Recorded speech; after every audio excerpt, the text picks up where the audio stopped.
Alright, if we get into the next one, we're going to be looking at Aliaskhab Khizriev versus Denis Tiuliulin. If you guys are watching the full video and you saw my intro, you'll know that I'm pretty big on Aliaskhab to win this fight here.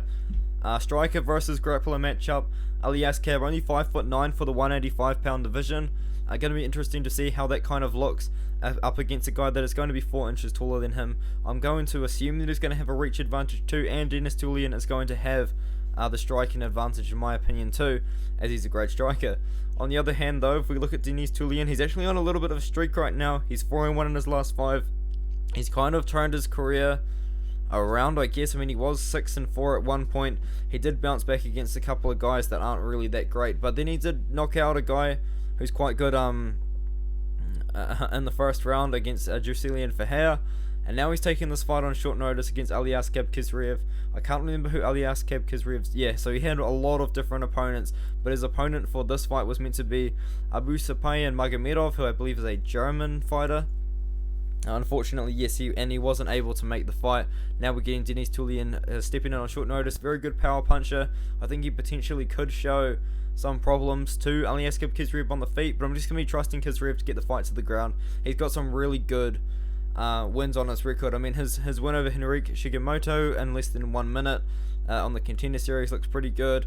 His win over Ruzima Palhares, a former UFC fighter, a guy with a lot of submissions and a guy with a lot of ankle locks and knee bars as well. He showed some pretty good ground and pound. I mean, that fight lasted less than a minute too. Look at all of these guys.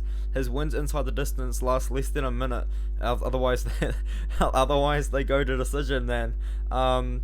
Yeah, look, 15 submissions here for Ruzima Palhares, and he did have a couple of good wins in that UFC run himself. Ankle lock in 31 seconds over Mike Pierce even, and just another heel cook in about a minute. So yeah, this guy Ruzima Palhares, I mean, he was old at the time, but it's still a win that looks pretty good. Former UFC fighter, that win is probably the one that got him on the UFC's radar as well. Now he's in the UFC, he's fighting a striker in Denis Tiuliulin. I'm taking him to win the fight. I think he's going to get the fight to the ground and just probably ground and pound Denis Tiuliulin or find a submission.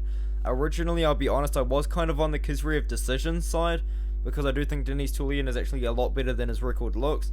But I'm still going to be trusting in Khizriev's ground game. I do think his ground and pound and his submission game is good enough to hurt Tiuliulin and finish him off. I'm going to go Khizriev inside the distance, but if the fight goes to the distance and he does get a decision win, I wouldn't be too surprised. So I don't really know how I feel about Khizriev inside the distance or Khizriev decision bets, because he could kind of win ground and pound or submission, you know. So I'm going to be going Khizriev straight in my parlay. Not the best value, but I did get him for better than -300 at the time, so can't really complain too much there. Khizriev is my pick with a lot of confidence.